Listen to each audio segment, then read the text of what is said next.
عزیزان گرامی چھٹے امام فرما گئے حرام محمد حرام الی یوم القیامہ وحلالہ حلال الی یوم القیامہ، محمد صلی اللہ علیہ وآلہ وسلم کا حرام قیامت تک کے لیے حرام، ان کا حلال قیامت تک کے لیے حلال۔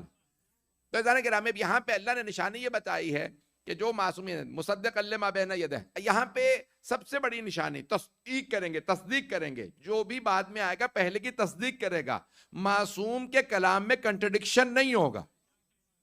میں بہت زیادہ کھل کے نہیں پڑھ سکتا ہوں، معصوم کے کلام میں کبھی بھی تضاد نہیں ہوگا، کنٹرڈکشن نہیں ہوگا۔ جب چوتھے امام سے بھی کسی نے پوچھا آپ کا لقب ہے زین العابدین، تو آپ کی عبادت زیادہ یا آپ کے دادا علی کی عبادت زیادہ تھی؟ امام نے فرمایا تیرا سوال ہی غلط ہے۔ سوال کیسے غلط ہے؟ آپ کے دادا کی بھی عبادت مشہور ہے، آپ کو زین العابدین کہا جاتا ہے، تو عبادت زیادہ کس کی ہے؟ امام نے کہا تو نے میرے جد رسول خدا کی حدیث نہیں سنی، ضربت علی من یوم الخندق افضل من عبادت ثقلین۔ سرور کائنات نے کہا تھا میرے بھائی علی کی ایک ضربت غزوہ خندق والے دن ثقلین کی عبادت سے افضل ہے۔ عزیزان گرامی معصوم کبھی تردید نہیں کرے گا، کبھی کنٹرڈکٹ نہیں کرے گا۔ میری باتیں پہنچ رہی ہیں؟ اب وارثان کتاب امت میں کیسے ہو سکتے ہیں؟ معصومین میں وارث ہوں گے۔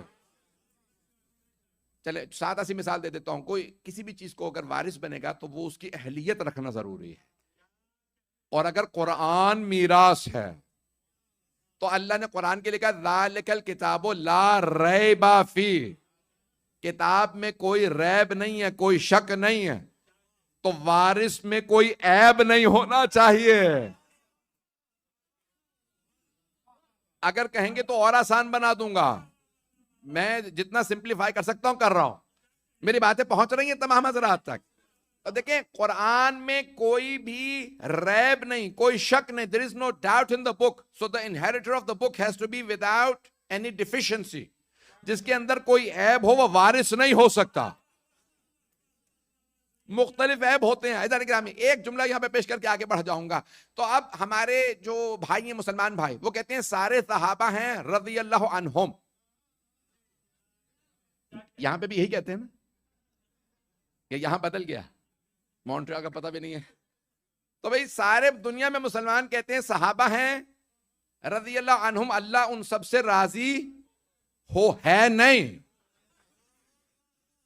ہم آج تک دعائیں مانگ رہے ہیں اللہ ان سے راضی، وہ آگے اللہ کی مرضی راضی ہو نہ ہو۔ بھائی توجہ رکھیے گا، میں بہت کوشش کر رہا ہوں کہ جتنی دلچسپی پیدا کر سکتا ہوں پیدا کر کے بات پہنچا سکوں۔ امام رضا علیہ السلام کی جو آپ نے وارث کتاب سے متعلق کہی ہے، اتنی تمہید باندھی ہے، تو اب سارے کے سارے صحابہ رضی اللہ عنہم، لیکن بھائی یہ کہتے ہیں علی اکیلے ہیں کرم اللہ وجہہ، یہی کہتے ہیں۔ ہمارا عقیدہ ہے کہ علی ہیں علیہ الصلوۃ والسلام، تو مولا کائنات سے ان پہ درود و سلام۔ توجہ۔ تو اب عزیزان گرامی لیکن بھائی کہتے نہیں علی ہیں کرم اللہ وجہہ، اللہ نے ان کے چہرے پہ کرم کیا، تو ذرا پوچھے تو صحیح کرم کیا کیا ہے؟ توجہ، بھائیوں سے پوچھیں کہ سب جب رضی اللہ عنہم ہیں، علی کے چہرے پہ کرم ہے کیا؟ جو آپ کہتے ہیں کرم اللہ وجہ، اللہ کا ان کے وجہ پہ چہرے پہ کرم ہے، شاید اسی لیے وجہ اللہ بھی ہے۔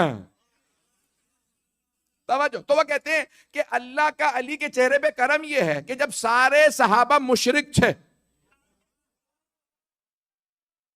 سارے صحابہ بتوں کو سجدے کرتے تھے، علی کی پیشانی اس وقت بھی بتوں کے سامنے نہیں جھکی۔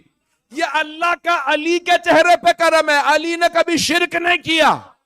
تو پتہ چل گیا نا وارث میں اور اوروں میں فرق کیا ہے۔